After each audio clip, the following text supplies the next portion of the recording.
The carriage wheels clattered against the cobblestones of Beacon Hill as Margaret Thornfield clutched her leather satchel tighter. October rain drummed steadily against the windows, casting dancing shadows across the gas-lit streets of Boston. Through the gloom, the imposing silhouette of the Blackwood mansion emerged like a sleeping giant, its Gothic towers piercing the grey afternoon sky. "This is as far as I go, miss," the driver called down, his voice barely audible over the storm. "The Blackwood place gives me the shivers, if you don't mind me saying." Margaret gathered her dark wool coat around her shoulders and stepped down onto the rain-slicked sidewalk. The mansion loomed before her, its ornate Victorian architecture a testament to the wealth Captain Ezra Blackwood had accumulated during his seafaring years. Wrought iron gates, now green with age, stood partially open as if beckoning her forward. As she approached the front door, Margaret noticed the intricate carvings that adorned the dark mahogany entrance. Ships, anchors, and nautical scenes told the story of a family built on maritime fortune. The brass doorbell, polished despite the years, gleamed in the dim light filtering through the storm clouds. The door opened before she could ring, revealing a stern-faced woman in her 50s wearing a crisp black dress and white apron. "Miss Thornfield, I presume. I am Mrs. Whitmore, the housekeeper. We've been expecting you." The woman's voice carried the refined accent of proper Boston society, though her eyes held a weariness that suggested years of service in this particular household. "Yes, thank you for preparing the house for my arrival. I understand Mr. Blackwood's attorney has arranged for me to have full access to the family's collection." Mrs. Whitmore stepped aside, allowing Margaret to enter the grand foyer. The interior was even more impressive than the exterior suggested. A sweeping staircase curved upward to the second floor, its banister carved from rich cherry wood. Portraits of stern-faced ancestors lined the walls, their eyes seeming to follow Margaret's movements. "The family's possessions are extensive," Mrs. Whitmore explained as she led Margaret deeper into the house. "3 generations of Blackwoods have lived here, and they were quite the collectors. You'll find maritime artifacts, personal correspondence, furniture, and various curiosities gathered from around the world." They entered what had once been Captain Blackwood's study. Floor-to-ceiling bookshelves lined 3 walls, filled with leather-bound volumes on navigation, maritime law, and adventure tales from distant shores. A massive oak desk dominated the center of the room, its surface cluttered with brass instruments, rolled charts, and various nautical memorabilia. "I've prepared the blue guest room on the second floor for your stay," Mrs. Whitmore continued. "Cook has left provisions in the kitchen, though I should warn you that the staff no longer resides on the premises. After old Mr. Blackwood's passing last month, most of the help found positions elsewhere." Margaret set down her satchel and pulled out a leather-bound journal and fountain pen. "That's quite all right. I prefer to work without distractions. I estimate it will take several weeks to properly catalogue everything." As she began examining the contents of the desk, her attention was drawn to a small silver bell sitting atop a stack of old ship manifests. The bell was exquisitely crafted, no larger than her fist, with intricate engravings depicting sailing vessels and ocean waves. When she lifted it gently, it produced a clear, melodic chime that seemed to resonate throughout the room. "That belonged to the captain's daughter, Eleanor," Mrs. Whitmore said quietly. "Poor child, she was only 12 when she passed." Margaret looked up from her examination of the bell. "I wasn't aware Captain Blackwood had lost a daughter. How did she die?" Mrs. Whitmore's expression darkened, and she glanced toward the windows where rain continued to streak the glass. "It was winter, 1850. She simply vanished one night. They found her room empty, the window open, snow covering the floor. Some said she sleepwalked right out into the storm, but her body was never recovered. How tragic. And this bell was hers. Never went anywhere without it. The captain brought it back from one of his voyages to the Orient, said it would protect her from harm." Mrs. Whitmore's voice carried a bitter note. "Lot of good it did." Margaret carefully placed the bell back on the desk and made a note in her journal. "Silver bell, Oriental origin, belonged to Eleanor Blackwood, 1838-1850. Excellent craftsmanship, clear tone." As evening approached, Mrs. Whitmore showed Margaret to her room on the second floor. The blue guest room was tastefully appointed with period furniture and overlooked the mansion's rear garden. Through the tall windows, Margaret could see the skeletal remains of what had once been an elaborate rose garden, now overgrown and wild. "I'll return tomorrow to check on your progress," Mrs. Whitmore said as she prepared to leave. "I do hope you'll find everything satisfactory." Though I should mention, if you hear any unusual sounds during the night, it's likely just the old house settling. These Victorian mansions can be quite vocal in their old age. After Mrs. Whitmore departed, Margaret spent the evening reviewing the preliminary notes she'd made about the collection. The Blackwood family history was fascinating, filled with tales of adventure on the high seas and the gradual accumulation of wealth that had built this impressive estate. As she prepared for bed, Margaret found herself thinking about Eleanor Blackwood and the tragic story of her disappearance. She glanced at her journal where she'd sketched the silver bell and noted its distinctive sound. Tomorrow she would begin a more thorough examination of the family's possessions, starting with the maritime artifacts in Captain Blackwood's study. Outside her window, the storm continued to rage, and somewhere in the darkness of the old mansion, a floorboard creaked softly, as if someone was walking carefully through the halls. Margaret awoke to pale morning light filtering through the heavy curtains of the blue guest room. The storm had passed during the night, leaving behind a crisp October morning that painted the overgrown garden in shades of gold and crimson. She dressed quickly in her practical grey wool dress and made her way downstairs to begin her work in earnest. The mansion felt different in daylight, less oppressive but somehow more melancholy. Dust motes danced in the sunbeams that slanted through the tall windows, and the silence seemed to press against her ears like a physical presence. Margaret made herself a simple breakfast of tea and toast in the spacious kitchen before returning to Captain Blackwood's study. She approached the oak desk with her journal in hand, eager to continue documenting the maritime collection. The silver bell sat exactly where she had left it the evening before, catching the morning light and casting tiny rainbows across the scattered papers beneath it. Margaret lifted the bell carefully, preparing to make more detailed notes about its construction and origin. She gave it a gentle shake, expecting to hear the same clear, melodic chime that had charmed her the day before. The sound that emerged made her blood run cold. Instead of the pure musical tone she remembered, the bell produced a hollow, mournful clang that seemed to echo from somewhere far beyond the confines of the study. The sound lingered in the air longer than physics should have allowed, fading slowly like the last breath of a dying person. Margaret stared at the bell in confusion, turning it over in her hands. The craftsmanship appeared identical to what she had examined yesterday. The same intricate engravings, the same silver patina, the same weight and feel, yet the sound was completely different, as if the very soul of the instrument had changed overnight. She consulted her journal, reading her notes from the previous day. Clear tone, melodic chime. She shook the bell again, and once more it produced that haunting, sorrowful sound that made her skin crawl. "Perhaps I was mistaken yesterday," she murmured to herself, though she knew her memory was excellent. It had to be in her profession as a historian. She made a new entry. Bell produces hollow, mournful tone. Previous notes may have been in error. As she continued her work, cataloguing ship chronometers, sextants and nautical charts, Margaret found her attention repeatedly drawn back to the bell. Something was wrong, deeply wrong, but she couldn't put her finger on what exactly had changed. Around midday she heard the front door open and Mrs. Whitmore's footsteps echoing through the foyer. "Miss Thornfield, how are you settling in?" the housekeeper called. "Quite well, thank you," Margaret replied, emerging from the study to greet her. "I've made good progress on the maritime collection." Mrs. Whitmore nodded approvingly. "The captain would be pleased to know his treasures are being properly documented. Have you encountered anything unusual?" Margaret hesitated, wondering if she should mention her confusion about the bell. "Actually, yes. There's a silver bell that belonged to Eleanor Blackwood. I could have sworn yesterday it had a beautiful clear tone, but today it sounds entirely different, quite mournful actually."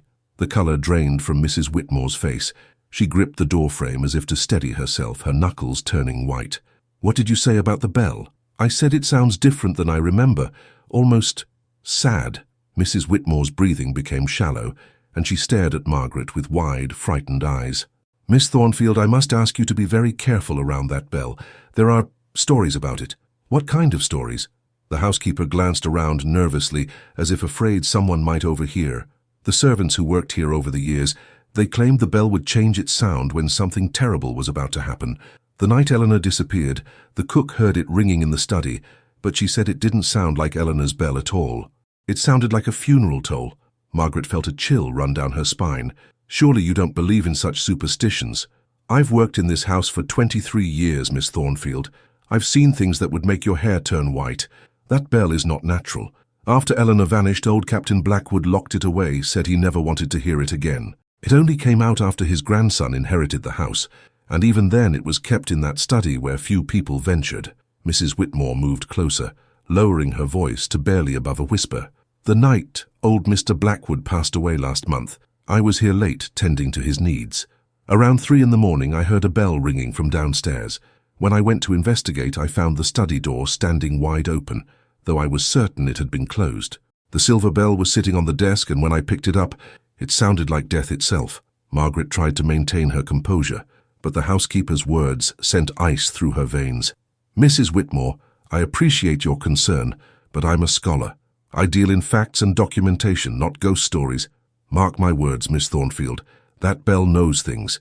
It warns of changes coming, of boundaries being crossed. If it started sounding different for you, then something is stirring in this house, something that's been sleeping since Eleanor disappeared 60 years ago." After Mrs. Whitmore left, Margaret returned to her work with renewed determination to approach everything scientifically, yet she couldn't shake the memory of that hollow, mournful tone. Throughout the afternoon, as she catalogued compass roses and ship logs, her eyes kept drifting to the silver bell. As evening approached, she decided to test her hypothesis. She picked up the bell one more time and shook it gently. The sound that emerged was neither the clear chime she remembered from yesterday nor the mournful toll from this morning. Instead, it produced a series of rapid, urgent peals, as if trying to communicate some desperate message. Margaret set the bell down with trembling hands and backed away from the desk. Outside, the sun was setting behind the Boston skyline, casting long shadows through the study windows. Somewhere in the depths of the old mansion, a door creaked softly on its hinges, and Margaret could have sworn she heard the distant sound of footsteps echoing from the floor above. She glanced at her watch, 6:30 p.m. As she gathered her notes to head upstairs for dinner, Margaret made one final entry in her journal. "Bell's tone continues to change. Exhibits impossible acoustic properties. Recommend further investigation tomorrow." What she didn't write was her growing certainty that something in the Blackwood mansion was very much alive, and it was trying to tell her something through the voice of Eleanor's silver bell. That night, Margaret found sleep elusive. She lay in the blue guest room, staring at the ornate ceiling as shadows from passing clouds danced across the plaster moldings. Every creak of the old house seemed magnified in the darkness, and she found herself listening intently to sounds that were probably nothing more than settling timber and autumn wind. At precisely 3:17 a.m., she was jolted awake by a sound that made her heart race. A bell was ringing somewhere in the house, not the sharp chime of a doorbell or clock, but the distinctive tone of Eleanor's silver bell. Yet the sound seemed to come from directly above her, from the 3rd floor that Mrs. Whitmore had mentioned was sealed off. Margaret sat up in bed, her pulse pounding in her ears. The ringing continued for nearly a full minute before fading into silence. She waited, barely breathing, but the house had returned to its usual nighttime quiet. The next morning brought a brilliant autumn day, and Margaret tried to convince herself that she had been dreaming. But as she dressed and prepared for another day of cataloguing, she couldn't shake the memory of that bell ringing from the floor above. Over breakfast, she made a decision. Before continuing with the maritime collection, she would explore more of the house and try to locate the source of the mysterious bell sounds. If there was indeed a 3rd floor that had been sealed, perhaps it contained additional family artifacts that should be included in her documentation. Margaret spent the morning searching for access to the upper floor. The main staircase ended at the 2nd floor, but she finally discovered a narrow servant's stairway tucked behind a door she had initially mistaken for a broom closet. The wooden steps were dusty and creaked ominously under her weight as she climbed toward what appeared to be a heavy oak door at the top. The door was indeed locked, but Margaret noticed that the old-fashioned key was still hanging from a hook on the doorframe, as if someone had sealed the floor but left the means to enter for future generations. Her hands trembled slightly as she inserted the iron key into the lock and turned it with a grinding click that seemed to echo through the entire house. The door swung open to reveal a narrow hallway lined with several smaller rooms. Pale light filtered through grimy windows, illuminating dust motes that danced in the stagnant air. The atmosphere felt different up here, heavier, more oppressive, as if the very air itself was holding its breath. Margaret explored each room methodically. Most contained storage, old furniture covered with white sheets, trunks filled with outgrown clothing, and boxes of childhood toys that had once brought joy to the Blackwood children. But at the end of the hall she found a door that was different from the others. This door was painted white, with delicate roses carved into its panels. A small brass nameplate read, "Eleanor," in flowing script. Margaret's pulse quickened as she turned the crystal doorknob and stepped into what had once been a little girl's bedroom. The room had been preserved exactly as Eleanor had left it 60 years ago. A small canopy bed with pink silk curtains dominated one wall, while a child-sized writing desk sat beneath a window that overlooked the rear garden. Dolls and books were arranged on shelves with museum-like precision, and a rocking horse stood frozen in mid-gallop near the fireplace. But what drew Margaret's attention immediately was the window. It stood wide open, just as Mrs. Whitmore had described from the night of Eleanor's disappearance. Cold autumn air flowed freely into the room, stirring the curtains and carrying with it the scent of dying leaves and approaching winter. On the writing desk, Margaret discovered something that made her gasp aloud. A child's journal lay open to the final entry, written in Eleanor's careful 12-year-old handwriting, October 15th, 1850. "Papa's bell has been ringing strange songs again. It doesn't sound happy anymore, like when he first gave it to me. Now it sounds like it's crying. Mrs. Morrison says I'm imagining things, but I know the bell is trying to tell me something important. Tonight I'm going to listen very carefully to what it wants to say. Maybe it will help me understand why I've been having those dreams about the lady in white who stands by my bed and whispers my name." Margaret's blood ran cold as she read the entry. The handwriting was definitely that of a child, but the date was impossible. According to her research, Eleanor had disappeared in winter of 1850, yet this entry was dated October, the same month Margaret was currently living through 60 years later. She flipped through the rest of the journal and found it filled with entries spanning several years of Eleanor's life. The early entries were typical of a young girl, descriptions of dolls and games, complaints about lessons, excitement over her father's return from sea voyages. But as the entries progressed, they became increasingly disturbing. Eleanor wrote of dreams where she wandered through the house at night, visiting rooms that didn't exist during the day. She described conversations with people who had died years before she was born, and most troubling of all, she wrote repeatedly about the silver bell and how its voice was changing. "The bell knows things," one entry read.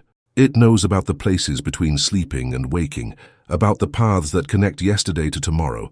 Papa doesn't understand when I try to tell him. He thinks it's just a pretty toy, but the bell is so much more than that." Margaret photographed several pages of the journal with her small camera, then continued exploring the room. In Eleanor's wardrobe, she found dresses that still held the faint scent of lavender sachets, and on the nightstand, she discovered a music box that played a hauntingly beautiful melody when wound. But the most disturbing discovery was yet to come. As she examined the area around the open window, Margaret noticed scratches in the wooden sill, not the random marks of weather or age, but deliberate scratches that formed letters. Kneeling down and tracing the marks with her finger, she could make out words carved into the wood. "The bell knows the way back." Margaret stared at the carved message, her mind racing. Had Eleanor carved these words the night she disappeared, or had someone else left this cryptic message as a clue to her fate? As she stood to leave the room, something made her turn back for one final look. There on Eleanor's pillow sat a silver bell identical to the one in Captain Blackwood's study below. This bell appeared newer, brighter, and when Margaret picked it up with trembling hands, it produced a sound that was absolutely perfect.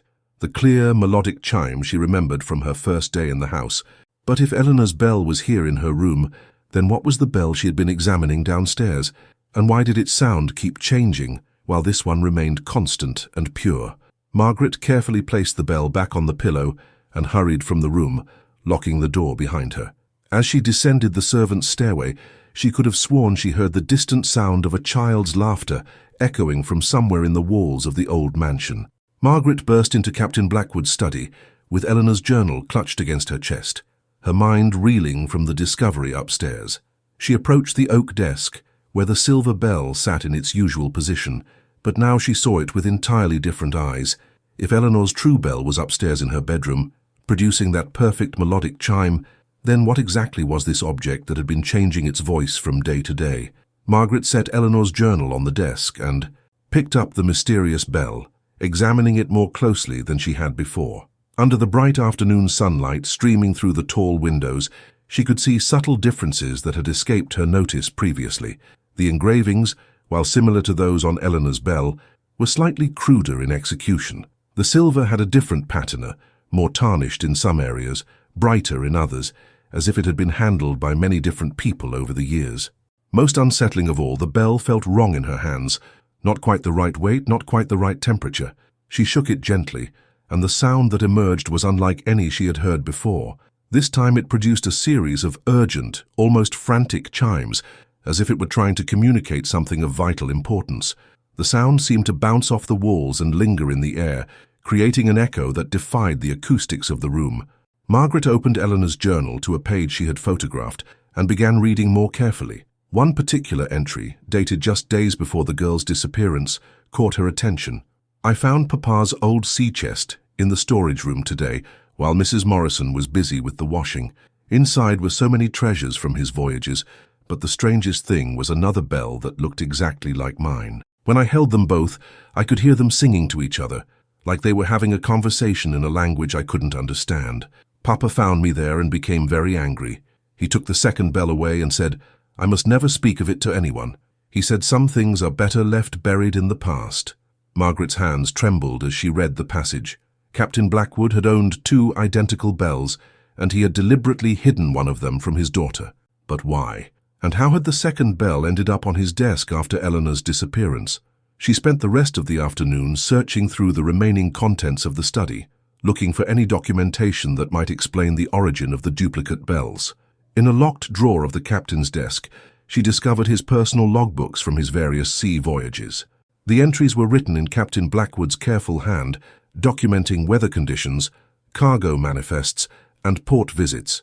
But Margaret was particularly interested in his accounts of a voyage to China in 1847, just 1 year before Eleanor's birth. Canton, March 15, 1847, one entry read, "Purchased curiosities for Eleanor's future.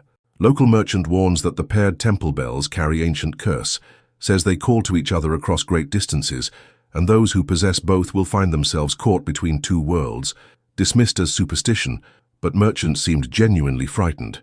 Margaret felt her blood run cold as she read the captain's dismissive words. The merchant had tried to warn him, but Ezra Blackwood had been a practical man of the sea, not given to believing in Oriental superstitions. Further entries from the same voyage revealed more disturbing details. March 20th, strange dreams since acquiring the bells. Dream of a Chinese temple where monks speak of doorways between life and death. Wake to find both bells have moved from their storage chest, though ship is calm and crew accounted for. March 25th, first mate reports hearing bell sounds at night when all hands are asleep. Checked cargo hold. Bells are secure in locked chest. Beginning to wonder if Canton merchant spoke truth about curse. April 2nd, decided to dispose of 1 bell during storm off Philippines. Threw into ocean depths, but upon checking storage, both bells remain in chest. Cannot explain this occurrence. Crew growing nervous. The final entry about the bells was dated shortly after the ship's return to Boston. May 10th, 1847, home at last, have decided to give 1 bell to Eleanor as planned, but will hide the other in household storage. Some things from distant shores are better left undisturbed. The bells seem to grow quiet when separated by distance, but I fear what might happen should they be reunited. Margaret closed the logbook with shaking hands. Captain Blackwood had understood the danger, but somehow the second bell had found its way back to his study. She wondered if Eleanor had been the one to retrieve it before her disappearance, drawn by some supernatural compulsion to reunite the paired artifacts. As evening shadows began to lengthen across the study, Margaret made a decision that she would later question. She needed to test her theory about the bells' connection to each other, if they truly were paired artifacts with some kind of supernatural bond. Then bringing them together might reveal the truth about Eleanor's fate. She climbed the servants' stairway back to the 3rd floor, unlocked Eleanor's room, and carefully retrieved the perfect silver bell from the child's pillow. Holding 1 bell in each hand, she descended to the study and placed them side by side on Captain Blackwood's desk. The moment the 2 bells came within inches of each other, the temperature in the room dropped dramatically. Margaret's breath began to mist in the suddenly frigid air, and the windows began to fog over, despite the warm October afternoon outside. Both bells began to ring simultaneously, though Margaret hadn't touched them. They produced a complex harmony that seemed to fill not just the study, but the entire house. The sound was hauntingly beautiful, yet deeply unsettling, like a funeral dirge played at a wedding ceremony. As the ringing continued, Margaret noticed that the shadows in the room were moving independently of their sources. The portrait of Captain Blackwood above the fireplace seemed to shimmer and shift, and the books on the shelves rustled their pages as if blown by an unfelt wind. Then, through the harmonizing bells, Margaret heard something that made her heart stop. A child's voice, clear and sweet, calling from somewhere within the walls of the mansion. "Help me, please. I've been waiting so long to come home." The voice was Eleanor's, and she was very much alive, trapped somewhere between the world of the living and the realm of the dead, held there by the supernatural power of the temple bells her father had brought back from China 60 years ago. As the realization struck her, Margaret understood with crystal clarity that she wasn't just documenting the Blackwood family history. She had become part of a supernatural mystery that had been waiting decades for someone to finally piece together the clues and rescue a little girl who had been lost in the spaces between worlds. The bells continued their otherworldly song, and Margaret knew that her real work was just beginning. The harmonizing bells filled the mansion with their otherworldly song for what felt like hours, though Margaret's pocket watch showed only minutes had passed. When the sound finally faded, the study returned to normal temperature, but the air itself felt different, charged with an energy that made Margaret's skin tingle and her hair stand on end. She stared at the two bells now silent on the desk and whispered into the sudden quiet, "Eleanor, are you there?" For a moment there was nothing.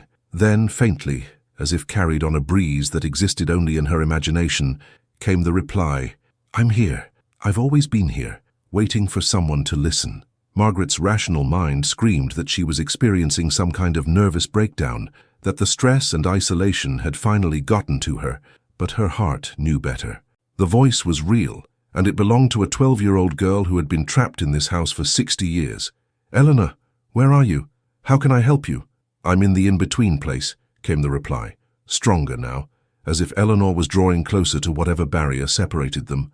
"Papa's bells opened a door, but I got lost trying to find my way back. The lady in white showed me the path, but it keeps changing, and I can't remember which way leads home." Margaret picked up her journal and began writing furiously, documenting every word of this impossible conversation. "Who is the lady in white? She lived here before us. Her name was Constance.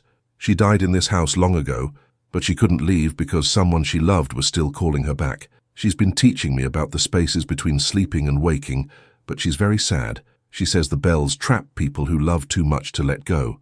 The pieces of a larger puzzle began forming in Margaret's mind. "Eleanor, the night you disappeared, what happened exactly?" There was a long pause before Eleanor's voice returned, tinged with the confusion of a child trying to remember a traumatic event. "I heard my bell calling from downstairs, but when I went to find it, Papa's bell was calling too, and they were singing together like they wanted to show me something. I followed the sound and it led me to a door that wasn't usually there." "What kind of door?" "It was made of silver light, and when I stepped through it, I could see all the places and times in the house at once. I saw Papa as a young man and great-grandfather building the house and children who would live here someday in the future. But then the door closed behind me and I couldn't find my way back to my own time." Margaret's hands trembled as she wrote. The bells hadn't just been cursed artifacts. They were some kind of supernatural gateway, allowing passage between different moments in the house's history. Eleanor hadn't died or been kidnapped. She had been displaced in time, trapped in a liminal space where past, present and future overlapped. "Eleanor, are you alone in this in-between place?" "No, Constance is here, and sometimes I see other people who got lost over the years. There's a man who used to work in Papa's shipping business, and a woman who lived here during the war. They all tried to use the bells to reach someone they missed, but they got trapped like me." The full horror of the situation began to dawn on Margaret. The Blackwood mansion had been collecting lost souls for decades, people who had somehow activated the supernatural properties of the Chinese temple bells and found themselves displaced from their proper time and place. "Eleanor, do you know how to get back? How to close the door?" "Constance thinks there might be a way, but it's dangerous. The bells have to ring together at the exact moment when the barriers are thinnest. She says it happens every night at the time I first disappeared, but if someone living tries to help and makes a mistake, they might get trapped too." Margaret glanced at her pocket watch. It was nearly 3 p.m., and if Eleanor had vanished at 3:17 a.m., that gave her about 12 hours to prepare for what might be her only chance to help the lost child. "What time did you disappear, Eleanor?" "It was very late. The hall clock had just finished chiming 3 times, and then it rang some more. I remember because I was counting the chimes when I heard the bells start singing. 3:17 a.m., the exact time Margaret had heard the bell ringing from the 3rd floor. It wasn't coincidence. It was Eleanor trying to mark the anniversary of her displacement, hoping someone would eventually understand her signal for help. "I'm going to help you get home," Margaret said firmly, "but I need to understand exactly what I have to do." Eleanor's voice became more urgent, as if she sensed the precious opportunity for communication might not last much longer. "You have to bring both bells to my room at exactly 3:17. But you must be very careful. When the door opens, don't step through no matter what you see. The in-between place tries to trick people into staying. Just hold the door open long enough for me to come back through. How will I know when the door appears? The bells will sing their opening song and you'll see silver light forming near my window. But Margaret, yes, I know your name. I've been watching you work. You must promise me something." "What?" "If I don't make it through the door in time, if something goes wrong, you must separate the bells again and hide them where they can never be brought together. Too many people have been lost already. Promise me you won't let anyone else get trapped." Margaret felt tears streaming down her cheeks as she made the promise. Here was a 12-year-old girl who had been lost and alone for 60 years, yet her first concern was protecting others from the same fate. "I promise, Eleanor.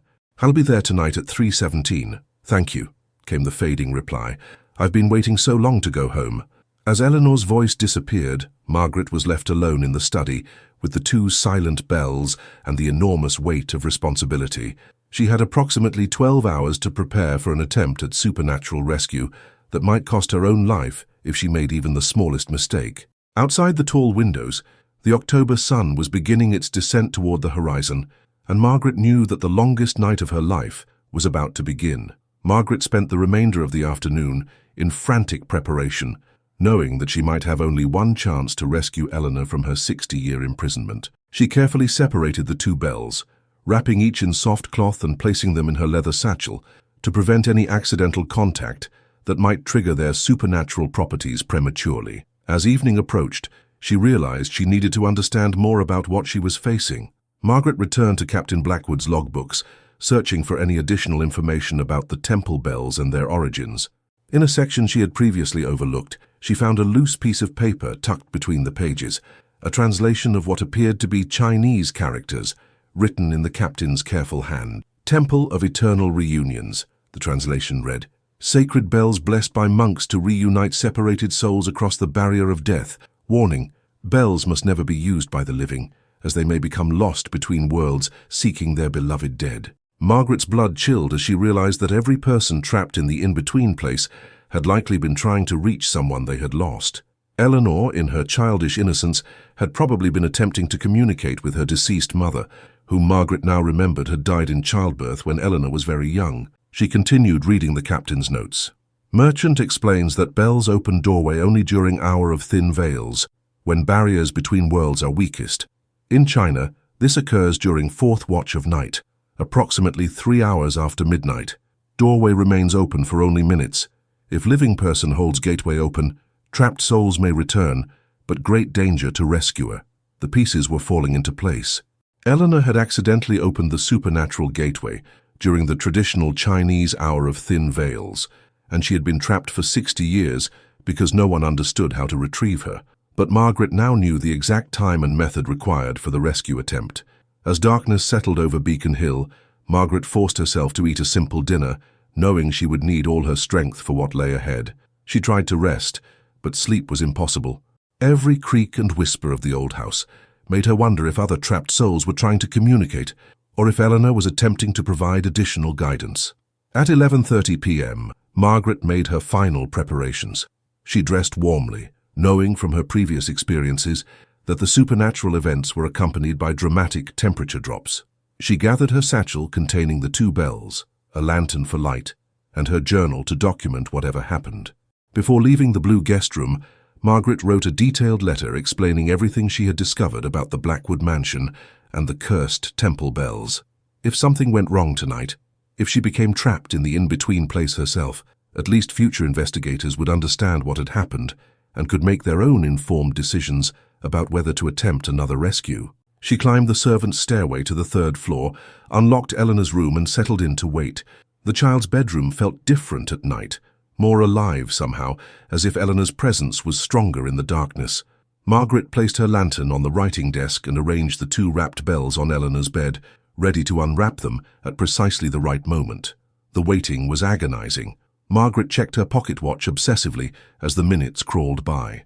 Midnight came and went, then 1 a.m., then 2 a.m. The house around her seemed to hold its breath, and she began to notice subtle changes in the atmosphere as 3:17 approached. At 3 a.m., the temperature in the room began to drop noticeably. Margaret's breath started misting in the frigid air, and frost began forming on the inside of the windows despite the relatively mild October night outside. At 3:10 a.m. she began to hear whispers, not Eleanor's voice but multiple voices speaking in languages she couldn't understand. The whispers seemed to come from the walls themselves, as if the house was filled with lost souls, all waiting for the same crucial moment. At 3:15 a.m., Margaret unwrapped both bells and held them carefully in her hands. They felt ice-cold to the touch, and she could sense a trembling energy building within them, like a tuning fork beginning to vibrate before being struck. At 3:16 a.m., shadows began moving independently throughout the room. The rocking horse started swaying gently on its own, and the pages of books on Eleanor's shelves rustled, as if turned by invisible hands. Margaret's pocket watch showed 3:17 a.m. The bells in her hands suddenly became burning hot, then ice-cold again, then began to vibrate with such intensity that she could barely hold on to them.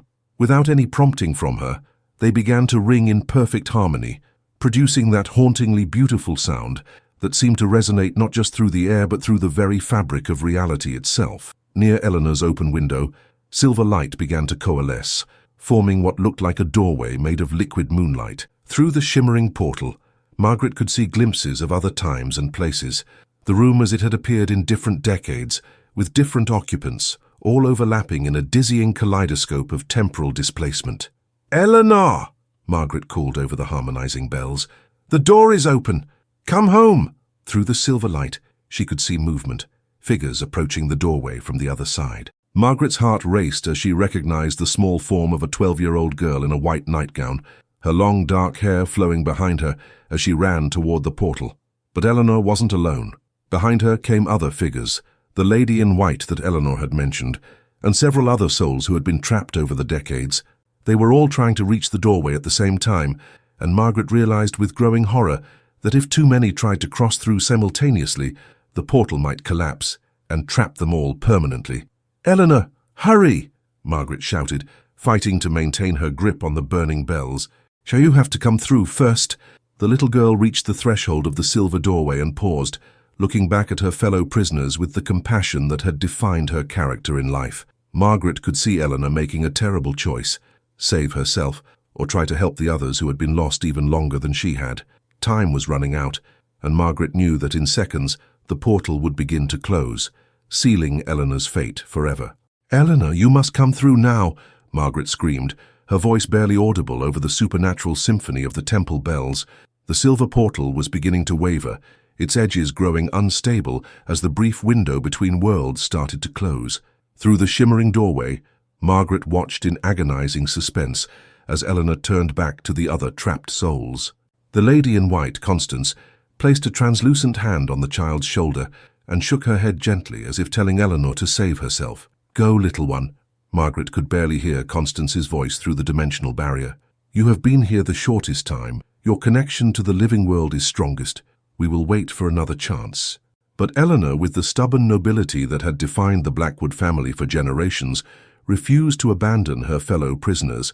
Instead of stepping through the portal, she did something that made Margaret's heart stop with terror and admiration.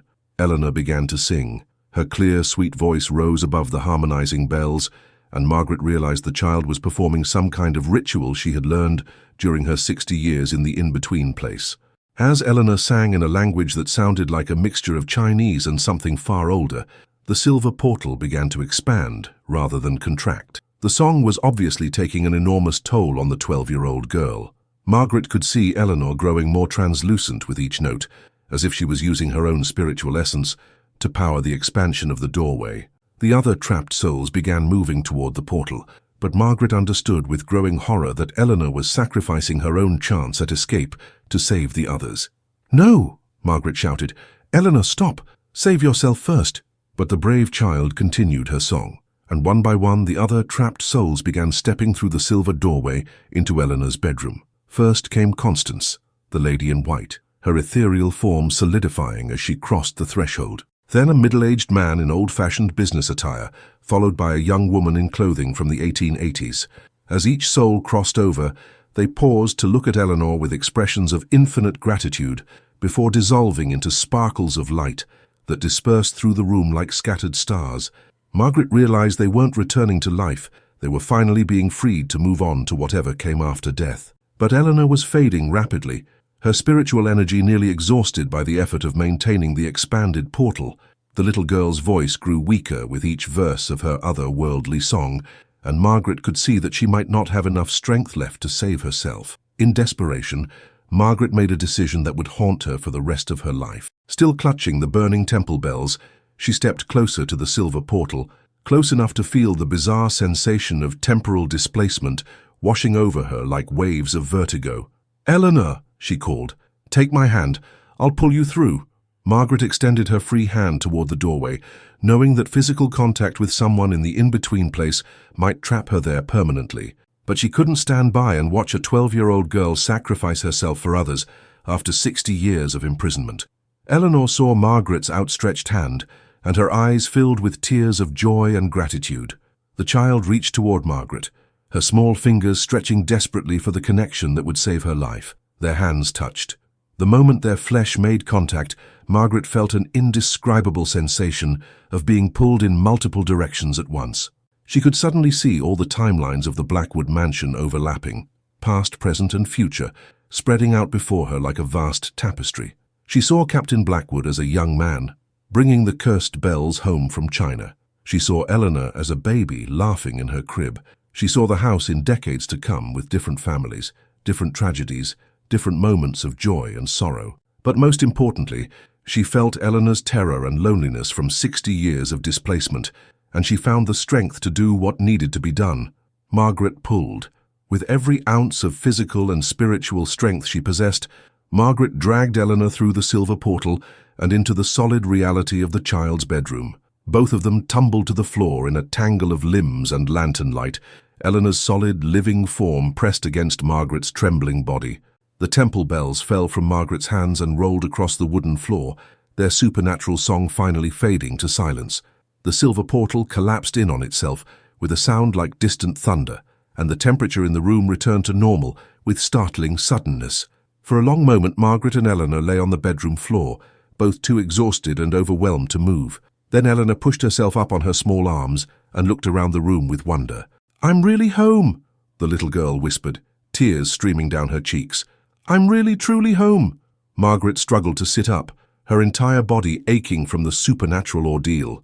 She looked at Eleanor, solid, breathing, alive, and felt a surge of triumph mixed with profound exhaustion.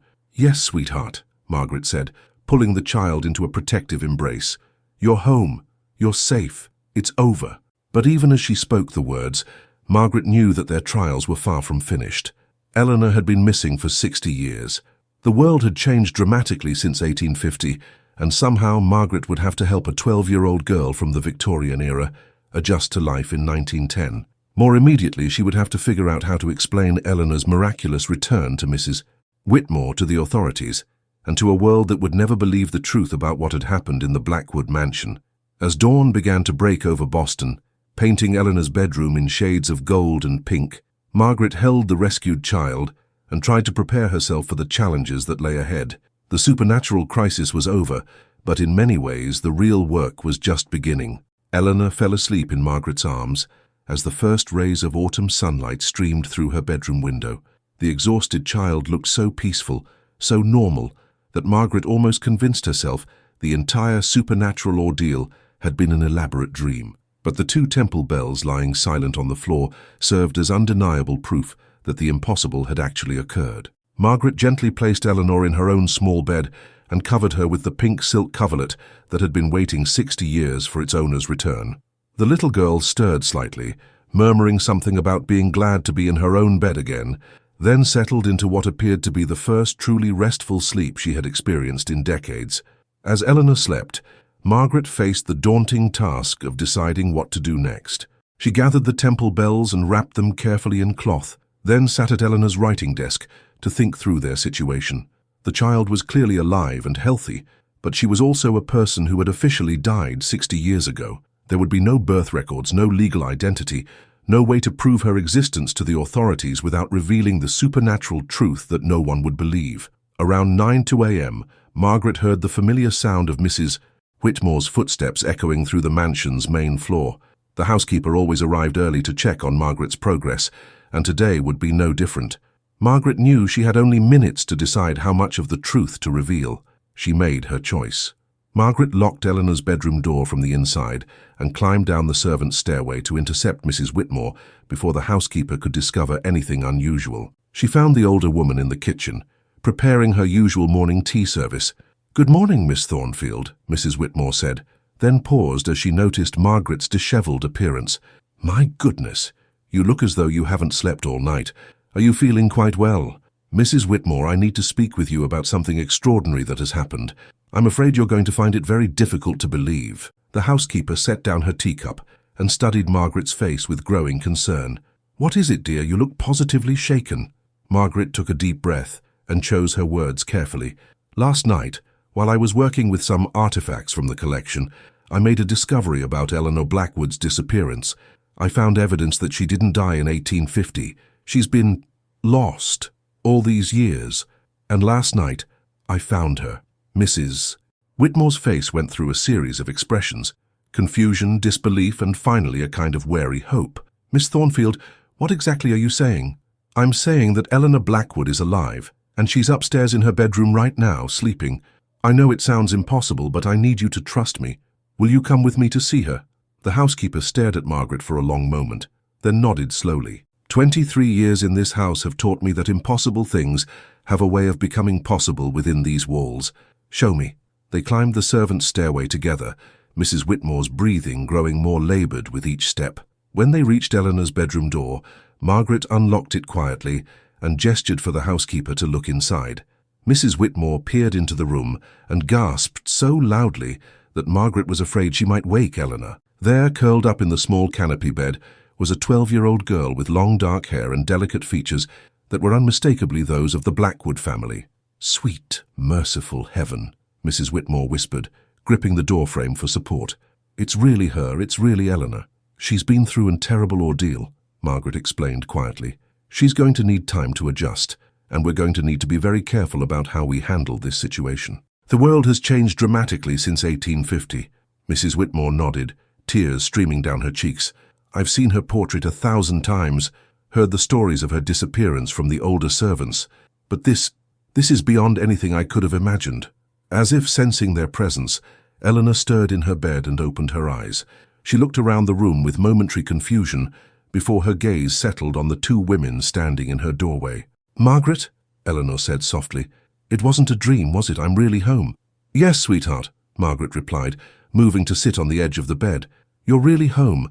This is Mrs. Whitmore. She's been taking care of your house while you were away." Eleanor sat up and studied the housekeeper with the solemn intensity that only children possess. "You have kind eyes," she said finally. "Were you friends with Papa?" Mrs. Whitmore struggled to find her voice. "I never met your father, dear child, but I've taken care of his house and his memory for many years. We're also very glad to have you home." Over the next few hours, Margaret and Mrs. Whitmore worked together to help Eleanor adjust to her return. The child was remarkably resilient, perhaps strengthened by her 60 years of supernatural imprisonment, but she was also overwhelmed by the changes she observed in her familiar surroundings. Eleanor was fascinated by electric lights, running water, and the telephone that Mrs. Whitmore used to cancel her other household appointments for the day. She was disturbed by changes in fashion and confused by references to events that had occurred during her absence: the Civil War, the Industrial Revolution, and countless other historical developments that had reshaped America while she was trapped in the in-between place. "How long was I really gone?" Eleanor asked as Margaret helped her brush her long hair. "In the other place, time felt different. Sometimes it seemed like minutes, sometimes like centuries." "You've been missing for 60 years, Margaret said gently. "It's now 1910. Eleanor absorbed this information with the strange acceptance of a child who had already experienced the impossible. So Papa is dead, and Great-Uncle William, and Mrs. Morrison, and everyone I knew. Yes, sweetheart. But you're alive, and that's what matters. We're going to take care of you. As the day progressed, Margaret realized that Eleanor's return presented challenges far beyond the supernatural. The child had no legal identity in the modern world, no family to claim her, and no way to prove her existence without revealing truths that would likely result in Margaret being committed to an asylum. But Mrs. Whitmore proved to be an unexpected ally in solving these problems. The housekeeper had worked for wealthy Boston families her entire life, and she understood how to navigate the social and legal systems that governed proper society. "We'll need to create a new identity for her," Mrs. Whitmore said during a private conversation with Margaret. "I have connections with the church records office. We can say she's a distant Blackwood relative from the West, orphaned in some tragedy, come to live in the family home. People will accept that story more readily than the truth." Margaret nodded gratefully. "And the bells, what do we do about them?" "We hide them where they can never be found again," Mrs. Whitmore said firmly. "Some doors should never be opened, and some reunions come at too high a price." As evening approached, Margaret sat with Eleanor in the child's bedroom, watching the little girl play with dolls that had waited 60 years for her return. Despite everything they had been through, Eleanor seemed remarkably well-adjusted and eager to learn about the world she had rejoined. "Margaret," Eleanor said, as Margaret prepared to leave for her own room, "thank you for bringing me home. I know it was dangerous for you." "You would have done the same for me," Margaret replied, kissing the child's forehead. "That's what good people do. They help each other, even when it's frightening." As Margaret settled into her own bed that night, she reflected on the extraordinary events that had transformed her simple cataloguing assignment into a supernatural rescue mission. She had come to document the Blackwood family history, but instead, she had become part of it, forever connected to a brave little girl who had waited 60 years to come home. Outside her window, the autumn wind rustled through the trees of Beacon Hill, and Margaret fell asleep knowing that the Blackwood mansion would never again be haunted by the sound of temple bells calling to the lost. 3 weeks after Eleanor's miraculous return, Margaret sat in the elegant offices of Pemberton and Associates, Boston's most prestigious legal firm, watching as Mrs. Whitmore worked her considerable social magic. The housekeeper had indeed proven to have remarkable connections throughout Boston's proper society, and she was using every one of them to create a legal identity for Eleanor. "Mr. Pemberton," Mrs. Whitmore said in her most refined voice, "this is Miss Eleanor Blackwood Hayes, the late Mr. Blackwood's great-niece from San Francisco. Her parents, sadly, perished in the recent earthquake, and she has come east to live in the family home, as specified in young Mr. Blackwood's will." The elderly lawyer studied the documents Mrs. Whitmore had somehow procured: birth certificate, baptismal records, and a carefully forged letter from a fictional California attorney. Margaret marveled at the housekeeper's resourcefulness. Clearly, Mrs. Whitmore had been managing the affairs of wealthy families for so long that she understood exactly how to navigate Boston's bureaucratic systems. Eleanor sat quietly beside Margaret, dressed in a modern 1910 outfit that Mrs. Whitmore had purchased from the finest children's boutique on Newbury Street. The child had adapted to contemporary clothing with remarkable ease, though she still occasionally forgot herself and curtsied when introduced to adults, a habit that charmed everyone she met. "Everything appears to be in order," Mr. Pemberton said, stamping the final documents with his official seal. "Miss Blackwood Hayes is now legally recognized as the primary heir to the Blackwood estate. The house, the investments, and all family possessions are now under her guardianship, with Miss Thornfield serving as her appointed caretaker until she reaches her majority." Margaret squeezed Eleanor's hand gently as the little girl officially became a legal person in the 20th century. They had agreed that Margaret would serve as Eleanor's guardian, continuing her historical research while ensuring the child received proper education and care. Over the following days, they established routines that helped Eleanor adjust to her new life. Margaret hired a private tutor to help Eleanor catch up on 60 years of educational advancement, while Mrs. Whitmore taught her about modern household conveniences and social expectations. Eleanor proved to be a remarkably quick learner, perhaps aided by her supernatural experiences in the in-between place. She mastered electric lights and indoor plumbing within days, learned to use the telephone with enthusiasm, and was absolutely fascinated by the concept of automobiles. "It's like the whole world became magical while I was away," Eleanor told Margaret one afternoon as they watched a motorcar chug past the mansion. "Papa would never believe how much has changed, But despite her remarkable adaptability, Eleanor still carried the emotional scars of her 60-year displacement. She had nightmares about being trapped in the silver doorways, and she sometimes spoke to people who weren't there, as if she was still partially connected to the supernatural realm she had escaped. Most concerning to Margaret was Eleanor's insistence that she could still hear the temple bells singing, even though both artifacts had been locked away in a vault beneath the mansion's foundation. "They're not trying to trap anyone anymore," Eleanor explained when Margaret questioned her about these experiences, "but they remember all the people they helped cross over, and sometimes they sing lullabies for the souls who found peace." Margaret wasn't sure whether these ongoing supernatural experiences were real or simply Eleanor's way of processing her trauma, but she decided not to challenge them. The child had been through enough. If she needed to maintain some connection to the otherworldly realm that had been her home for so long, Margaret would support her. The greater challenge came from Eleanor's emotional struggles with loss. The child had to grapple with the fact that everyone she had ever known was dead, that the world she remembered had vanished, while she was trapped in temporal displacement. Some evenings, Margaret would find Eleanor sitting by her bedroom window, staring out at the modern Boston skyline, and quietly weeping for the father, friends, and familiar world she would never see again. "I know I should be grateful to be alive," Eleanor said during one of these difficult conversations, "and I am grateful, truly, but sometimes I feel like I'm the one who died, and this is just a different kind of ghost world." Margaret held the child close, understanding that Eleanor's grief was unlike anything most people would ever experience. "It's all right to mourn for what you've lost," she said gently. "You've lost more than any person should have to lose. But you're not a ghost, sweetheart. You're very much alive, and you're going to build a new life here with people who love you." Gradually, Eleanor began to find her place in the 20th century. She formed a friendship with the daughter of their next-door neighbors, a spirited girl named Catherine, who was fascinated by Eleanor's old-fashioned mannerisms and extensive knowledge of Victorian history. Eleanor told Catherine that she had been raised by elderly grandparents who preferred the old ways, which explained her anachronistic habits without revealing the supernatural truth. Margaret continued her work documenting the Blackwood family collection, but now she was doing so with Eleanor's help. The child's memories provided invaluable context for various artifacts, and she was able to share stories about her father and grandfather that brought the historical records to life. "This compass belonged to great-grandfather," Eleanor said one afternoon as they worked in the study together. "He used it during the War of 1812. And this telescope was Papa's favorite. He would let me look at the stars with it when he was home from his voyages." These sessions were therapeutic for Eleanor, allowing her to honor her family's memory while helping Margaret complete the most comprehensive historical documentation the mansion had ever received. But Margaret never forgot about the temple bells locked away in the vault. She visited them periodically, ensuring they remained safely separated and contained.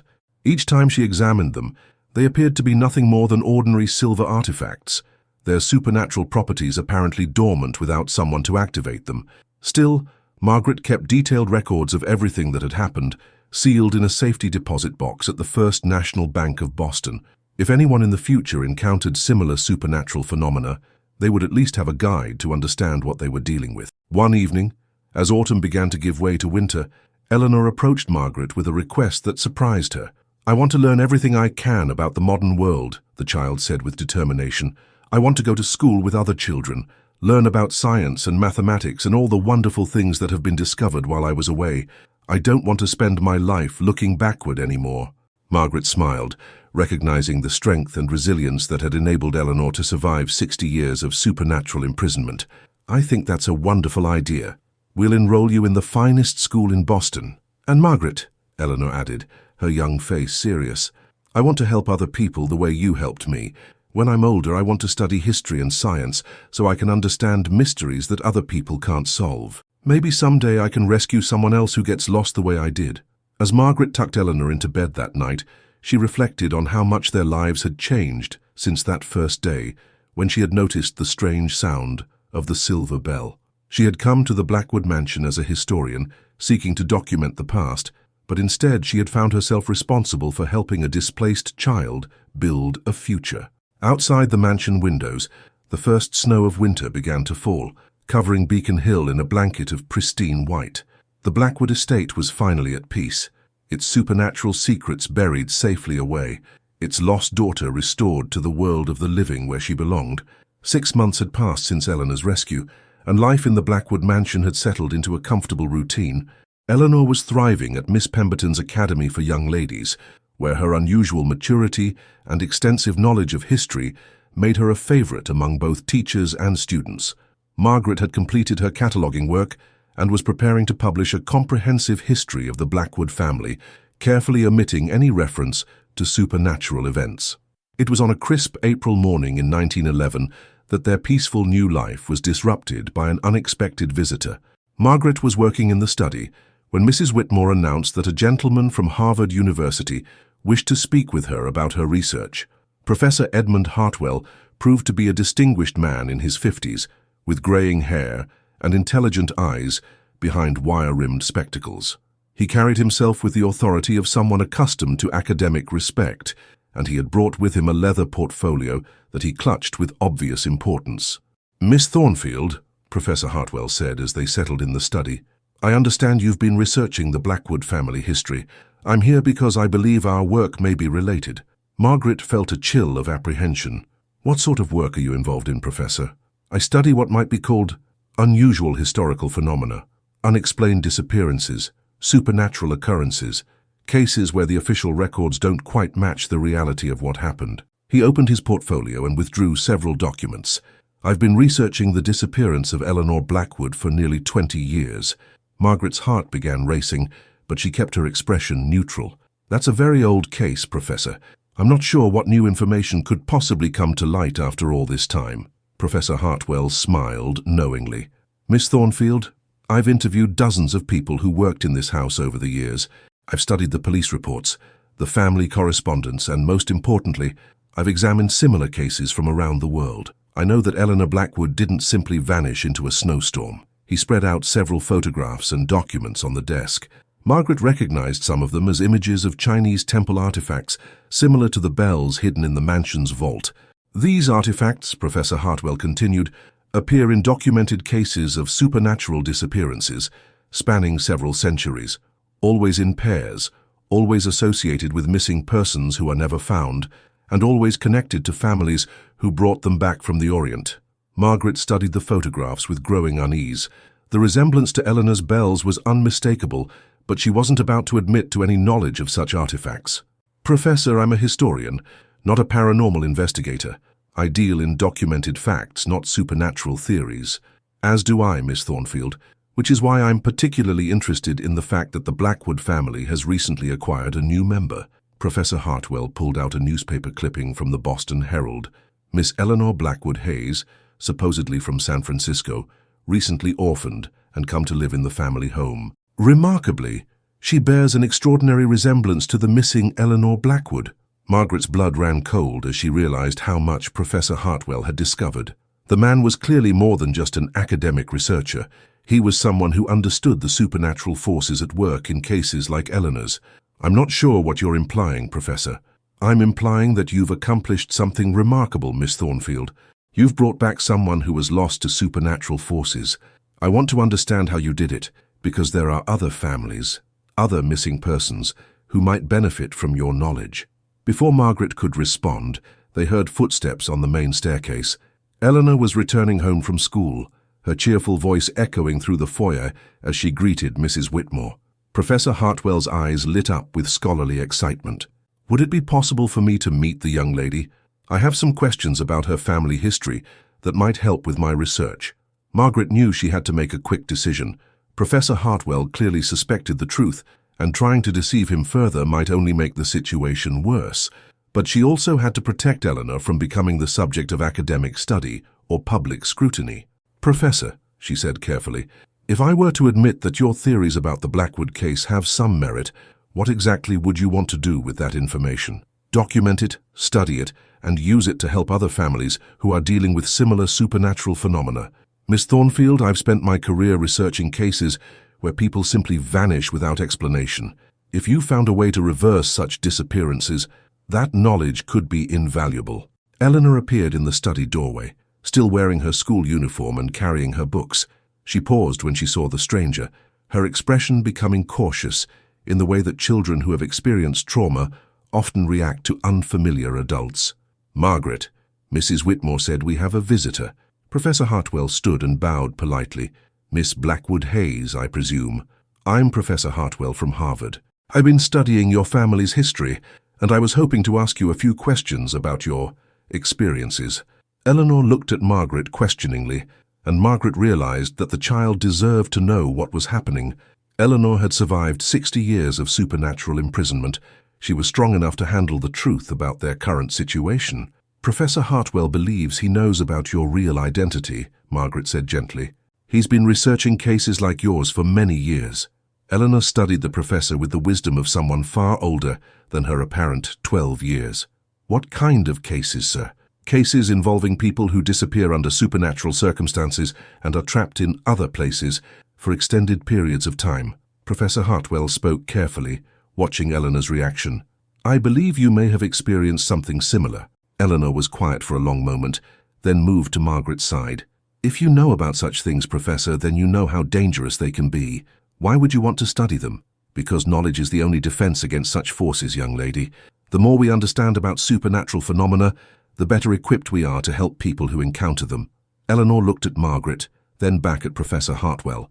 "I was lost for a very long time in a place that exists between worlds.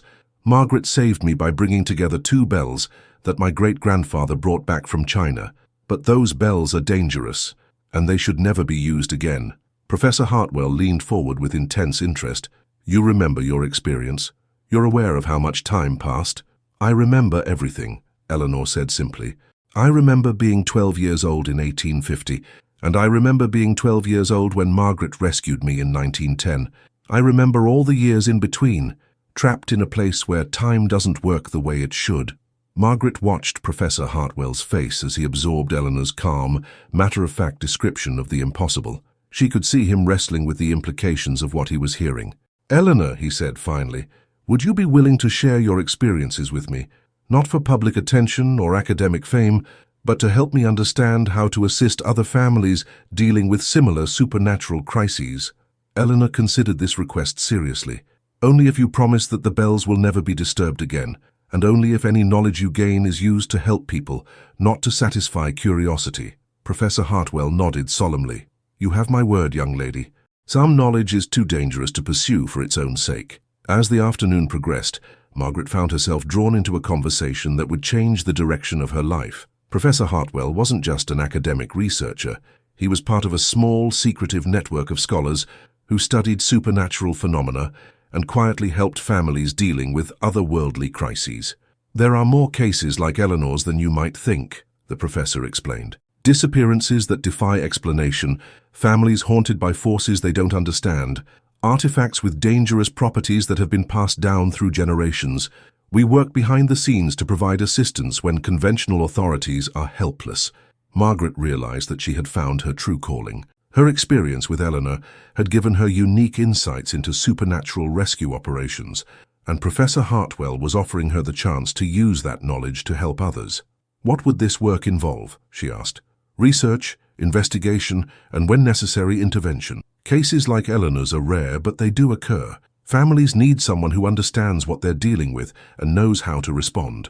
As evening approached and Professor Hartwell prepared to leave, he made one final request. "Miss Thornfield, would you consider joining our research group? Your experience with the Blackwood case makes you uniquely qualified to assist with similar situations." Margaret looked at Eleanor, who nodded encouragingly. "I think you should do it, Margaret. You saved me, and now you can save other people who get lost the way I did." With Eleanor's blessing and Professor Hartwell's promise of discretion, Margaret agreed to join the secret network of supernatural researchers. She would continue to live in the Blackwood mansion with Eleanor, but now their peaceful domesticity would be supplemented by occasional expeditions to help families confronting the inexplicable. As Professor Hartwell departed into the Boston twilight, Margaret reflected on how dramatically her life had changed since that first day when she had noticed the unusual sound of Eleanor's bell. What had begun as a simple cataloging assignment had evolved into a supernatural rescue mission, and now it was becoming a lifelong commitment to helping others navigate the dangerous boundaries between the natural and supernatural worlds. 2 years passed before Margaret received her first assignment from Professor Hartwell's mysterious network. Eleanor had grown into a confident 14-year-old who excelled in her studies and had developed a remarkable talent for languages, perhaps influenced by her exposure to otherworldly communication during her time in the in-between place. Life in the Blackwood mansion had become wonderfully normal, filled with Eleanor's school friends, piano lessons, and the typical concerns of raising an intelligent young woman in early 20th century Boston. It was on a grey November morning in 1912 that a telegram arrived that would test everything Margaret had learned about supernatural investigation. The message was brief but urgent. Family in Salem requires immediate assistance. Situation involves paired artifacts and missing child. Your expertise needed. Professor H. Margaret showed the telegram to Eleanor over breakfast, and the young woman's expression grew serious as she read it. "It's like what happened to me, isn't it?" Eleanor said quietly. "Another child trapped by supernatural forces." "It appears so. But Eleanor, I want you to understand that this could be dangerous. If I accept this assignment, you'll be staying here with Mrs. Whitmore while I travel to Salem." Eleanor shook her head firmly. "Margaret, I'm the only person alive who has actually experienced being trapped between worlds. If there's truly a child in danger, then you need my help to save them." Margaret felt torn between her protective instincts and the recognition that Eleanor might indeed be essential to a successful rescue. "You're only 14 years old, sweetheart." "I was 12 when I spent 60 years in supernatural imprisonment," Eleanor replied with a maturity that still surprised Margaret. "I've seen things that would terrify most adults. If my experience can help save another child, then I have a responsibility to use it." After much discussion, Margaret agreed to bring Eleanor along, provided the girl promised to follow all safety instructions without question.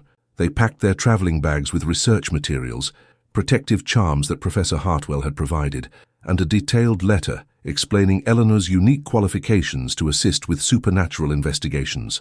The train journey to Salem took 3 hours, during which Margaret briefed Eleanor on what little information Professor Hartwell had provided. The Ashford family had contacted him after their 8-year-old son Timothy had vanished from a locked room, leaving behind only the scent of sandalwood and the sound of distant chiming bells.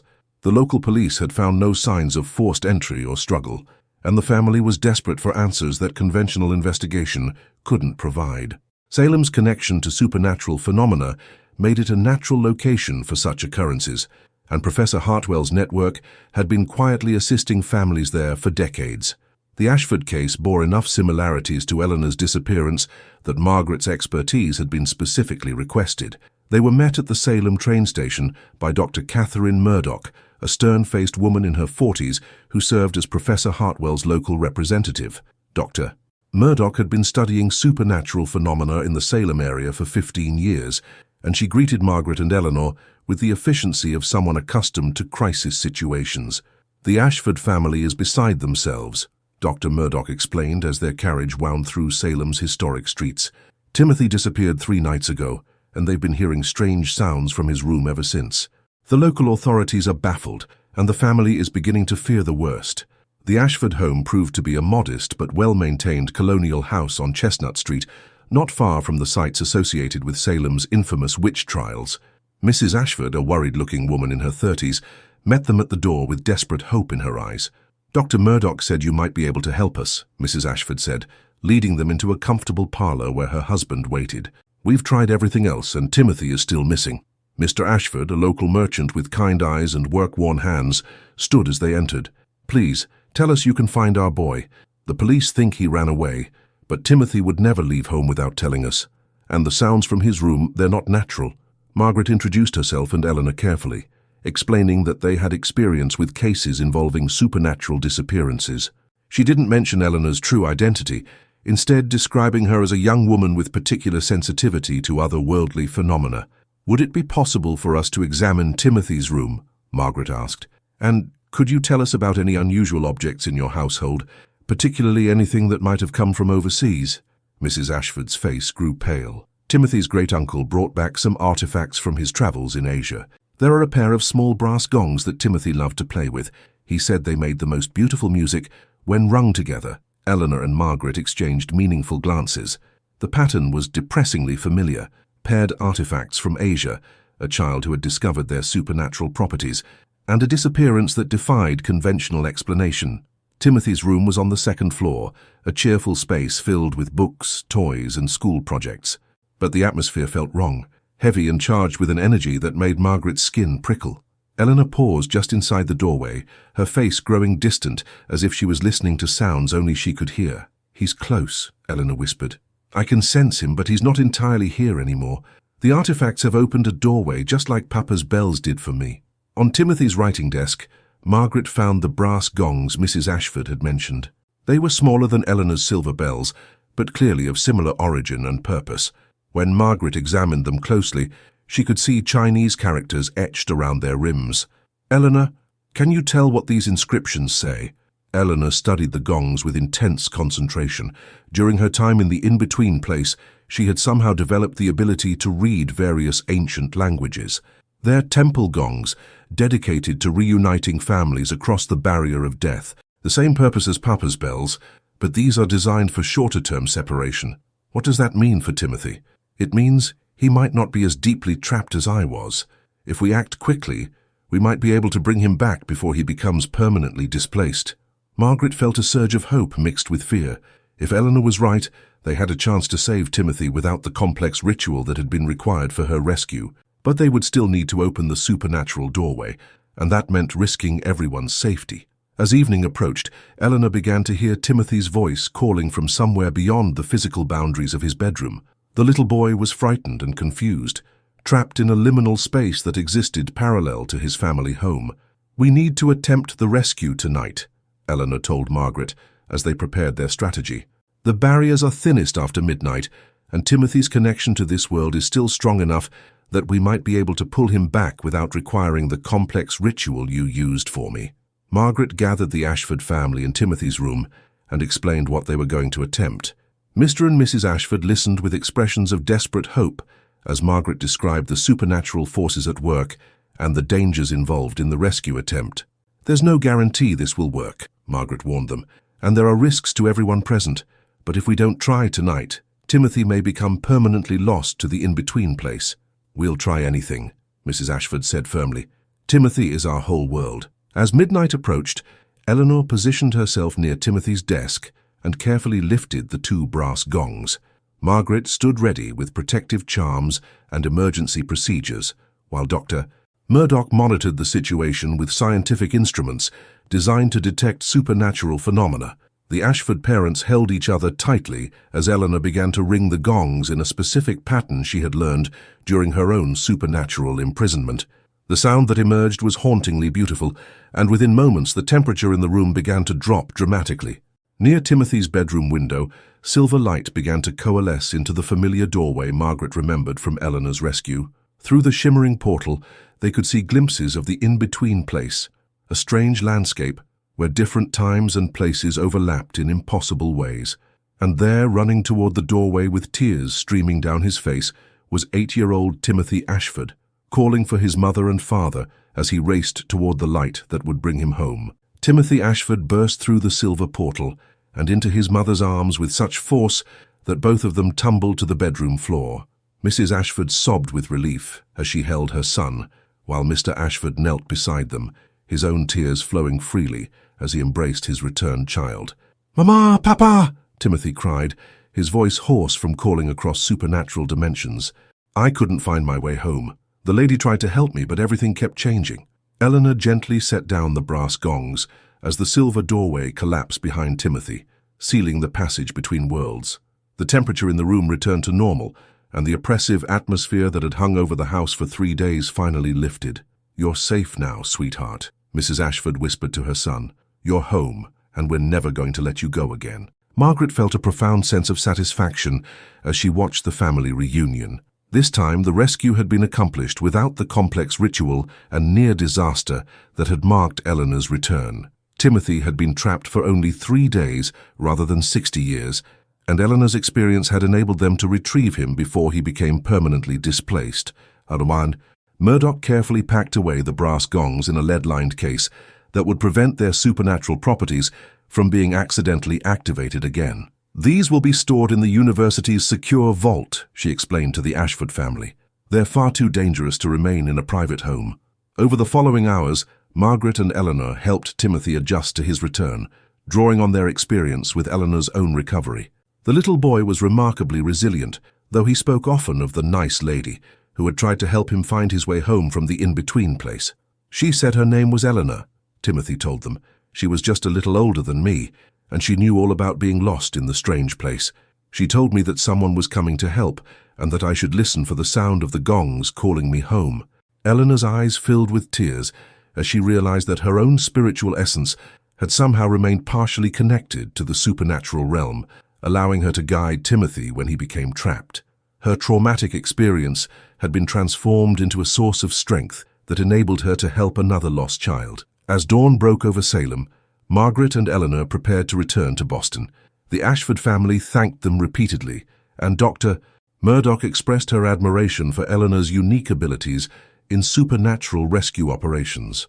"You have a remarkable gift, young lady," Dr. Murdoch told Eleanor. "Your experience has given you insights that could help many families dealing with similar crises." During the train journey back to Boston, Margaret and Eleanor reflected on their successful mission and what it meant for their future. Eleanor had proven herself to be an invaluable partner in supernatural investigation, and Margaret realized that they had found their true calling as members of Professor Hartwell's mysterious network. "I want to do more of this," Eleanor said, as the Massachusetts countryside rolled past their window. "I want to help other children who get lost the way Timothy and I did. Maybe that's why I survived my experience, so I could use it to save others." Margaret smiled at the young woman Eleanor was becoming. "I think you're right. We make a good team, and there are undoubtedly other families who need our help." When they returned to the Blackwood mansion, they found Professor Hartwell waiting for them in the study, eager to hear about their success in Salem. He listened intently as Margaret described the rescue operation and Eleanor's crucial role in guiding Timothy home. "This confirms what I've suspected," Professor Hartwell said thoughtfully. "People who have experienced supernatural displacement often retain a connection to other-worldly realms. Eleanor, your abilities could make you one of our most effective investigators." Over the following months, Margaret and Eleanor took on additional assignments from the network. They helped a family in Philadelphia whose daughter was being haunted by a music box that played melodies from beyond the grave. They assisted with a case in Baltimore involving a mirror that showed reflections of people from different time periods. Each investigation added to their understanding of supernatural phenomena and their skills in helping others navigate otherworldly crises. Eleanor continued her education at Miss Pemberton's Academy, but she also began studying subjects that would prepare her for a career in supernatural investigation. She learned multiple languages, studied comparative religion and mythology, and developed her natural sensitivity to paranormal phenomena. As 1913 dawned, Margaret sat in Captain Blackwood's study, now converted into their research headquarters, and reflected on how dramatically their lives had changed. The room that had once housed the cursed temple bells now served as a center for helping other families facing similar supernatural crises. Eleanor, now 15 and growing more confident with each passing day, had become an accomplished paranormal investigator in her own right. Her traumatic experience had been transformed into a source of strength and purpose that enabled her to save others from fates similar to her own.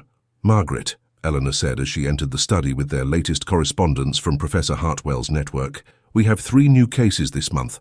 A missing child in Vermont, strange phenomena in a Connecticut mansion, and reports of temporal displacement in a New York brownstone." Margaret looked at the eager young woman Eleanor had become and felt a deep sense of pride and purpose. They had found their calling in helping families navigate the dangerous boundaries between the natural and supernatural worlds. Eleanor's 60-year imprisonment had given her unique insights that made her irreplaceable in their rescue operations. "Which case should we take first?" Margaret asked. Eleanor studied the files with the serious consideration of someone far older than her apparent years. "The missing child in Vermont. That case reminds me most of my own experience, and time may be crucial if we're going to bring them home safely." As they began planning their next mission, Margaret realized that the Blackwood mansion had finally found its true purpose. No longer haunted by the sound of cursed bells calling to the lost, it had become a sanctuary for those who dedicated their lives to rescuing others from supernatural displacement. The temple bells remained safely locked away in the vault beneath the house, their dangerous power contained but not forgotten.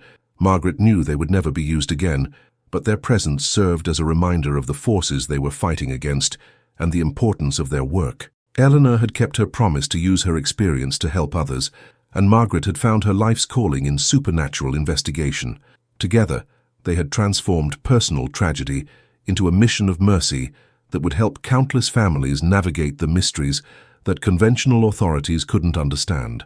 As evening settled over Beacon Hill, Margaret and Eleanor sat together in the study, planning their next rescue mission. Outside their windows, the lights of Boston twinkled in the darkness, and somewhere in the distance other families were facing supernatural crises that they couldn't comprehend. But Margaret and Eleanor were ready to help them. They had learned that even the most impossible situations could be overcome with courage, compassion, and the willingness to risk everything for those who needed rescue from the spaces between worlds.